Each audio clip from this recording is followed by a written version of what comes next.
There are a million ways to make $1 million in real estate. So how do you find your direction? I'm going to give you the exact steps that I did to combat these issues and to be one of the outliers that have a lot of success in their first year. So I'm going to start by telling you guys the exact journey that I got into real estate here in Utah in chronological order. So back in Seattle, I was kind of in the investment side. I was not a realtor, but I was in tech sales, doing real estate on the side, doing flips, the investment side, right? So when I first moved to Utah, my first step was that I wanted to become full-time real estate and provide for my family. That's what I knew. So I got here, I passed my real estate exam in a few weeks. I flew through it because I was freaking hungry and I wanted to get started.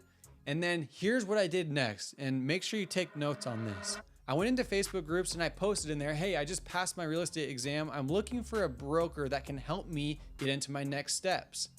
Here's a little bit about me. I'm looking to kill it. Who can help me?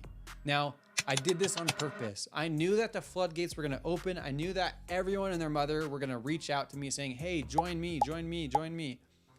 This is what it allowed for me.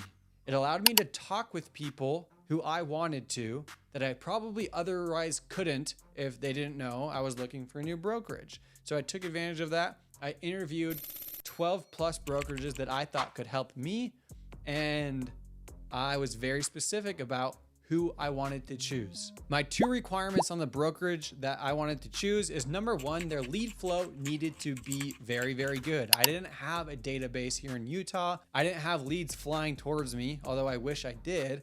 So that was important to me, is lead flow. I knew how to manage leads from tech. That's what I needed. Number 2 is I needed someone that could help me get to the next phase of what I wanted to do, which I was serious about the investment side.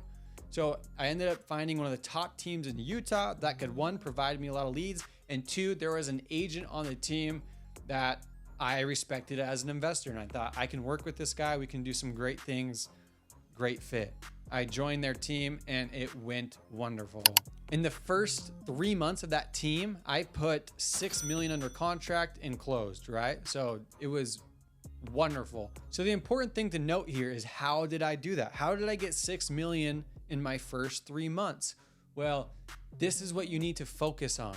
If you are joining a top team and you respect what they've done, take their training seriously. In today's day and age, everyone seems to be a rebel. They want to do things their way. They have quick gratification. They don't want to do the hard work. If I am being trained by someone that's a lot further along than me, and I don't really know what I'm doing right now as a realtor, I'm going to listen to exactly what they say. I'm going to take it as face value until I know better. What they told me in the training is talk to 20 people a day about real estate. I took that quite literally, and I made it my goal every single day to talk to 20 people about real estate. And that's what I did. I didn't care if I was tired, if I was sick. I made it my goal that if I wanted to go full-time real estate, if I wanted to pave my way in Utah, if I wanted to provide for my family, that if I didn't hit 20 a day, I was letting down every single one of my goals. And that's what I did, and it worked out tremendously well. So my first quarter was great, and the rest of the year was great as well. I ended up closing 17 million in my first 12 months between on and off market deals. And that led me to netting $300,000 my very first year as a realtor. So the truth is, you might be seeing, okay, $300,000. Well, that seems overwhelming to me. I don't know if I can do that. The truth is, I had a head start. I had a lot of training in sales world from tech. I had been investing in real estate on the side, and so I knew the language of real estate. That helped me tremendously in my first year. Now, maybe 300,000 is not your goal, but maybe 100,000 is. I am firmly a believer that if you apply these principles that I just talked about, you can net $100,000 in your first year.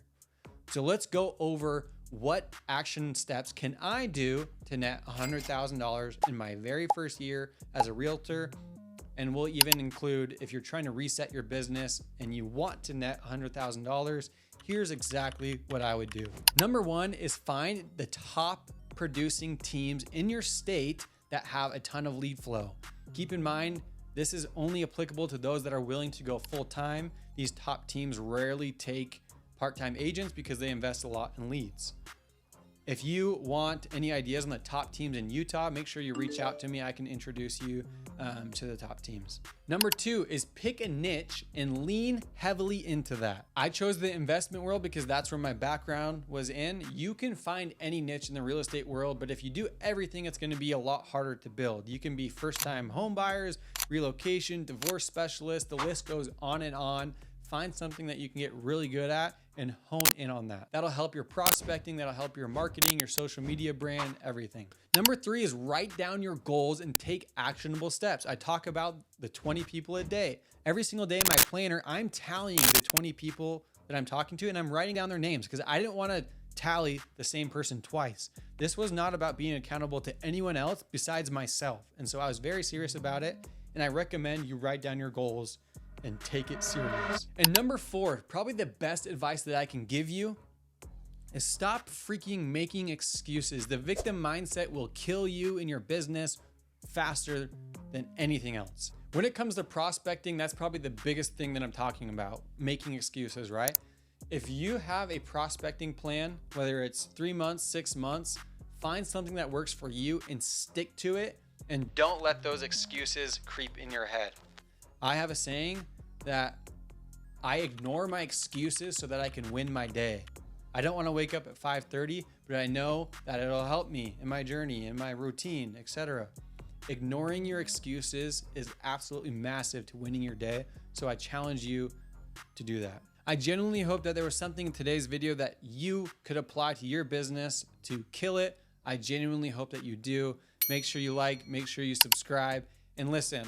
Talking about that goal setting, I'm gonna dive a lot deeper into that in my next video, so make sure that you subscribe. I'm gonna be talking about my year goals, how I transition that into quarterly goals, how I move that into monthly, weekly, daily habits, so that your goals don't seem so large and that you're working toward them on a daily basis. I would love to see you subscribe. See you on the next video.